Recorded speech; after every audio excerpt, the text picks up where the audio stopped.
सुबह के 6 बज रहे हैं अभी और मुझे मेरी तबीयत कुछ ठीक लग नहीं रही है।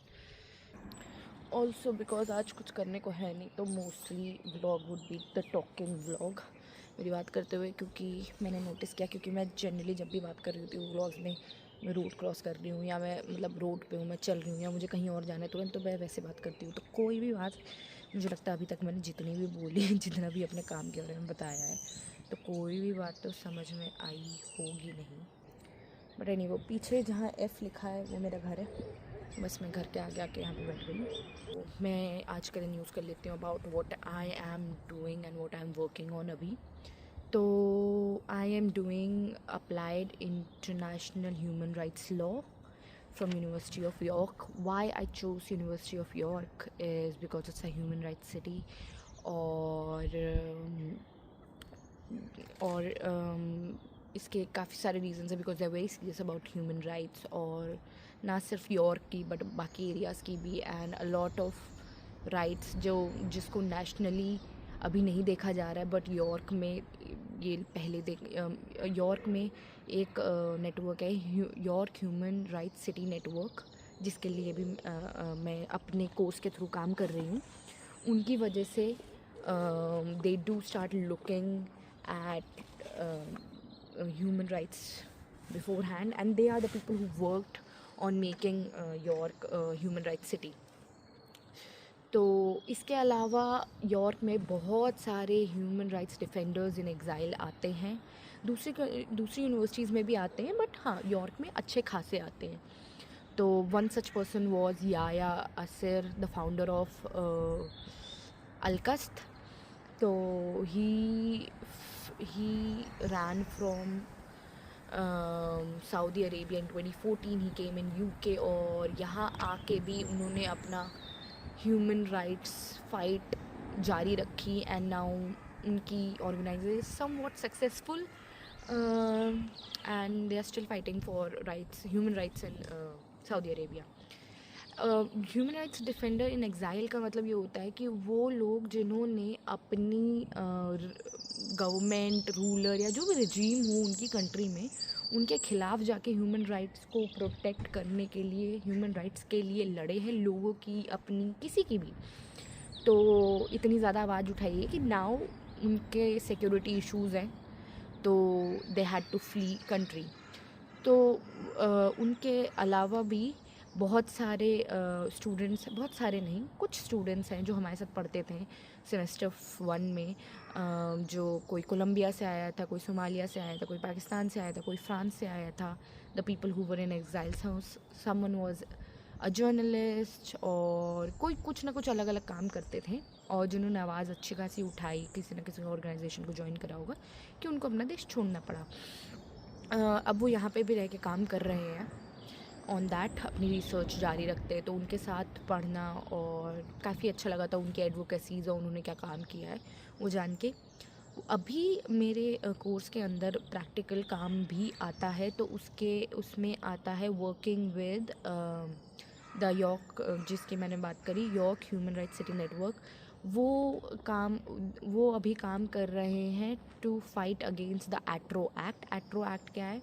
एट्रो एक्ट मतलब किसी भी एरिया में गाड़ियाँ जाना अलाउ ना करना, वो एट्रो होता है। बट कभी कभी जब ये होता है कि मतलब कहीं पे गाड़ियाँ जाना अलाउड नहीं होती हैं, ब्लू बैज ओनर्स को तब भी अलाउ होती है। ब्लू बैज ओनर्स कौन होते हैं? ब्लू बैज ओनर्स वो होते हैं जिनको नीडेड होता है गाड़ी फॉर एक्सेसिबिलिटी इश्यूज़ की, मतलब अगर गाड़ी नहीं है, वो व्हील चेयर यूज़र्स है, या कुछ भी दिक्कत हो सकती है एक्सेसिबिलिटी की, तो उनको गाड़ी नीडेड रहती है, और उनकी खुद की, वो बस से ट्रैवल नहीं कर सकते, वो पब्लिक ट्रांसपोर्ट उनके वो मतलब वो उतना उनके लिए हेल्पफुल नहीं होगा। तो ये एक्ट 2 साल पहले आई थिंक सो शुरू हुआ था, अभी टेम्प्रेरी है, और वो the council is trying to make it permanent. तो ये जो सिटी नेटवर्क है वो जिनके साथ मैं काम कर रही हूँ, they are trying to fight back and saying कि लाइक ऐसा नहीं करो, बिकॉज ये फेयर नहीं है फॉर ब्लू बैज ओनर्स, और आप उनका फ्रीडम ऑफ असेंबली ले रहे हो, और फ्रीडम ऑफ फैमिली लाइफ की, मतलब वो सिटी सेंटर में जा ही नहीं सकते हैं, वो ये सब मज़े कर ही नहीं सकते हैं काइंड ऑफ। उसके लिए हम लोग उनको इन्फॉर्मेशन और ये सब देने का काम कर रहे हैं। हमें कुछ ही समय तक उनके साथ काम करना है, अगर हम चूज़ करें उसके आगे कर सकते हैं, बट अभी तो मतलब क्योंकि केस इनका तो लंबा चलेगा, हम अभी के लिए असिस्ट कर रहे हैं जब तक हम स्टूडेंट्स हैं। उसके आगे अगर हम चाहें तो कर सकते हैं। उसके अलावा something that I am working on is which is not part of the course at all, but I did meet them through uni. That is Friends of the Earth York. So ये एक national organization है which is trying to protect the environment. और इनके अंदर क्या काम हो रहा है, इनके अंदर एक काम हो रहा है प्लानट ओवर प्रॉफिट, जिसका कहने का मतलब है जो कंपनीज जो पोल्यूशन और जो गंदगी फैला रही हैं वो उसके लिए रिस्पॉन्सिबल होंगी, और फॉर डीपोल्यूटिंग, और जो भी उसका वो होगा, उसका जो पैसा होगा जो वो कंपनीज़ ही लगाएंगी। इसके लिए वो फाइट कर रहे हैं। उसके अलावा दूसरी चीज़ which is very interesting being Indian, because it's for rivers. तो why it is interesting being Indian is कि दे आर सेइंग, यहाँ के रिवर्स तो साफ है, बट दे आर सेइंग जो हम केमिकल प्रोडक्ट्स यूज़ कर रहे हैं, क्लीनिंग प्रोडक्ट्स की, थोड़ा हार्पिक टाइप की चीज़ें, और डॉग्स की फ्ली मेडिसिन, जो मतलब डॉग्स को कीड़े हो जाते हैं तो उसकी जो दवाई होती है उसमें भी काफ़ी भारी केमिकल्स होते हैं। तो वो जब धुल धाल के ड्रेनेज सिस्टम के थ्रू रिवर में जाती है तो वो केमिकल्स रिवर को पल्यूट कर रहे हैं। तो उनका कहने का मतलब है try to go for bio cleaning products, और इसके लिए कैंपेन अभी रिसेंटली शुरू हुआ है, like last month. Planet over profit थोड़ा समय से चल रहा है, ये कैंपेन रिसेंटली शुरू हुआ है, and this is for your only. Planet over profit is national. उसके अलावा विच इज़ सो इंटरेस्टिंग, क्योंकि हम इतने सालों से यही बता रहे हैं कि गंदगी ना फेंको रिवर में, और ये यहाँ पे कह रहे हैं जो सफाई करिए वो ध्यान रखो कि तुम किस चीज़ से सफाई कर रहे हो अपने घर के अंदर, which is a big thing कि वो इतना साफ़ है इनकी रिवर कि अब वो ये छोटी छोटी चीज़ें के लिए वो बोल पा रहे हैं।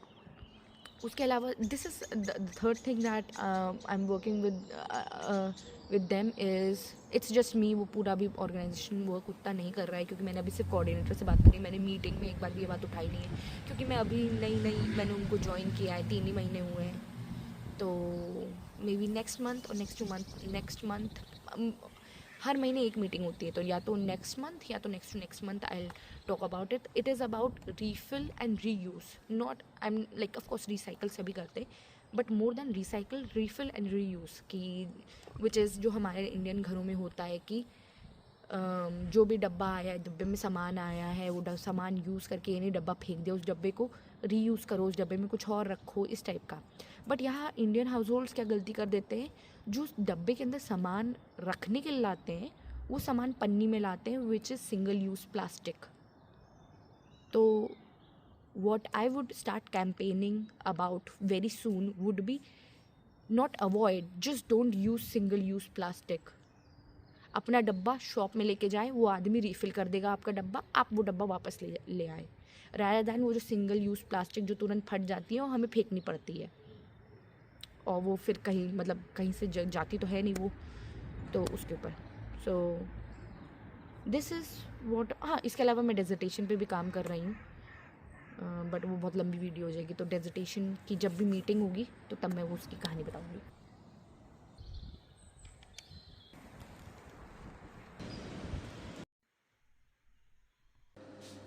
तो मेरा मूड बहुत ऑफ था, तो मैंने सोचा कि नीचे आके थोड़ी चाय बना लेते हैं, मूड अच्छा हो जाएगा, और थोड़ा सा ठेपला बना लेते, कुछ कुकिंग करूँगी तो थोड़ा थेरेप्यूटिक लगेगा, मैं कुछ खाऊँगी अच्छा तो बेटर लगेगा।